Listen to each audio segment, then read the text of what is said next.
สวัสดี FC และท่านผู้ชมค่ะวันอาทิตย์ที่ 11 มกราคมค่ะอย่าลืมไปเลือกตั้งสมาชิกองค์การบริหารส่วนตำบลเนาะค่ะกับอบตนั่นแหละค่ะพูดให้มันยาววนสั้นๆเนาะค่ะอบตค่ะท่านผู้ชมเดี๋ยวแอดมินลงคลิปให้แอดมินจะไปเลือกตั้งแล้วค่ะมื้อนี้วันพระพร้อมเนาะค่ะไปปล่อยปลาเอาบุญมาฝากทุกท่านนำค่ะท่านผู้ชมมื้อนี้ แอดมินก็คำนวณให้หลักร้อยลาวพัฒนาเนาะค่ะ2สูตรชนกันค่ะท่านผู้ชมเนี่ยสูตรแรกเนาะค่ะเดินมาก่อนหน้านี้อยู่แต่ว่าแอดมินจะมาเทียบกันแค่ใส่มาแค่นี้เนาะค่ะเป็น3โตวมาชนกันค่ะงวดแรกสูตรที่2บ่ถูกค่ะท่านผู้ชมไปได้1ไปอยู่หลักหน่วยเนาะค่ะสูตรแรกถูกเลข5งวดที่2ค่ะคำนวณสูตรแรกได้6 7 9เนาะค่ะ สูตรที่2ใน6 7 8ชนที่6กับ7ก็มาที่เลข6ค่ะงวดต่อมาเนาะค่ะสูตรแรกคำนวณได้5 6 8แล้วก็สูตรที่2 8 9 0ชนที่เลข8ตัวเดียวค่ะออก8 4 5งวดต่อมาค่ะสูตรแรกคำนวณได้5 6 8เนาะค่ะแล้วก็สูตรที่2คำนวณได้5 6 7ชนกันที่5กับ6ออก6 5 3นี่เลข5มาหลัก10พร้อมเนาะค่ะนี่ งวดที่ผ่านมาค่ะท่านผู้ชมเมื่อวันศุกร์ที่ผ่านมาเนาะค่ะสูตรแรกคำนวณได้902สูตรที่2คำนวณได้789ชนกันที่เลขเก่าตัวเดียวออก905แอดมินพาคำนวณวันจันทร์ที่12คือมื้ออื่นเด้อค่ะวันที่12มกราคมเนาะค่ะสูตรแรกเนาะค่ะใช้หลักพันบวก2คงที่ค่ะเนี่ย0บวก2เท่ากับ2 3บวก2เป็น5ใส่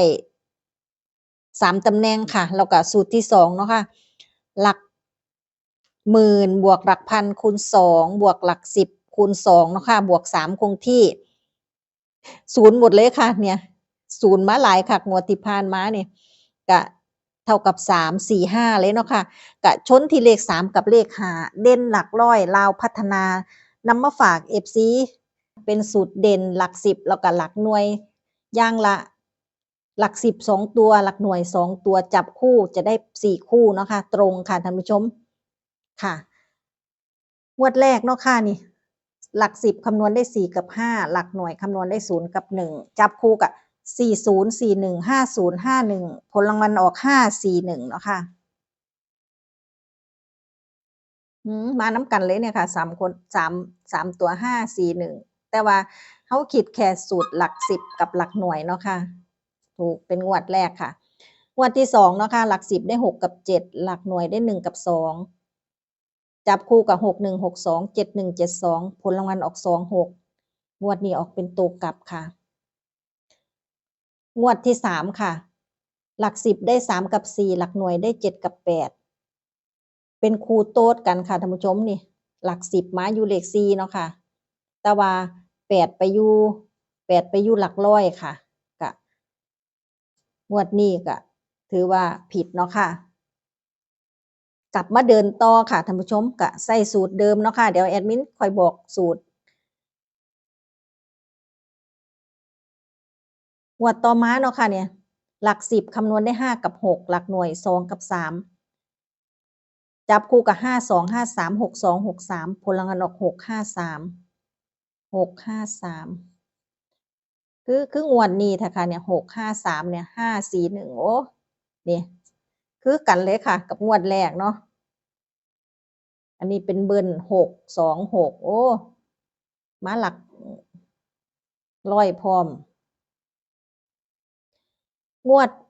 วันศุกร์ที่ผ่านมาเนาะค่ะท่านผู้ชมหลัก10คำนวณได้0กับ1หลักหน่วยคำนวณได้5กับ6จับคู่0506 1516ผลรางวัลออก905งวดวันพรุ่งนี้เนาะค่ะวันจันทร์ที่12ค่ะท่านผู้ชมสูตรเนาะค่ะใช้หลัก10ใช้หลักหน่วย10ร้อยพันหลักพันเนาะค่ะบวกหลัก10หลัก10เด้อค่ะเนี่ย0เด้อค่ะแอดมินไปเขียนเป็นเลข5 0บวก0บวก8คงที่เท่ากับ8กับ9เนาะค่ะหลัก10เด่นที่เลข8กับเลข9ค่ะหลักหน่วยเนาะค่ะใช้หลักหมื่นเนาะค่ะบวกหลัก10ค่ะ0บวก0เท่ากับ0กับ1กะจับคู่ก็ได้80 90 81 91เนี่ยค่ะสูตรน้ำมาตัดเนาะค่ะสูตรเด่นตัวเดียวน้ำมาตัดค่ะท่านผู้ชมเพื่อว่าจะได้หน่อยคู่ลงไปเนาะค่ะค่ะ สูตรใช้หลักร้อยหลัก10หลักหน่วยเนาะค่ะบวก6คงที่ค่ะกะเดินมาตั้งแต่หลายงวดก้อนนั่นก็ถูกอยู่ค่ะงวดที่ออก052เนาะค่ะกับคำนวณได้เลข3ตัวเดียวก็มาที่หลักร้อยค่ะก้อนหน้านั้นกับไปคำนวณเบิ่งเนาะค่ะแอดมินก็คำนวณให้ระยะสั้นๆแค่นี้เนาะค่ะเพื่อจะบ่ได้เสียเวลาค่ะท่านผู้ชมค่ะน้ำผลรางวัลนี่ค่ะ440369เอางวดนี้มาคำนวณเนาะค่ะเนี่ย 3บวก6เป็น9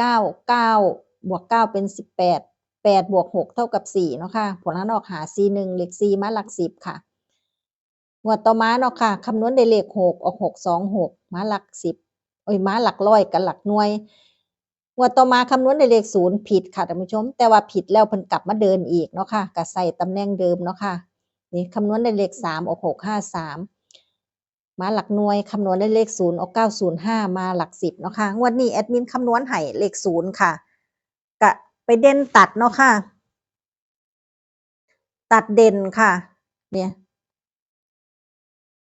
แอดมินจะเด่นให้เนาะค่ะที่แอดมินคำนวณแล้ววงกลมให้ที่มีติดเลข0ค่ะท่านผู้ชมนี่ก็เด่นที่80กับ90เนาะค่ะเลข3ตัวก็แอดมินก็จะวงให้นี่ค่ะ1ชุดก็จะเหลือแค่4ชุดค่ะเอาพิจารณาเบิ่งค่ะท่านผู้ชมนำมาตัดให้เพื่อว่าจะได้น้อยลงเนาะค่ะเด่นตัวเดียวคำนวณได้เลข0ค่ะขอให้โชคดีมีโชคค่ะ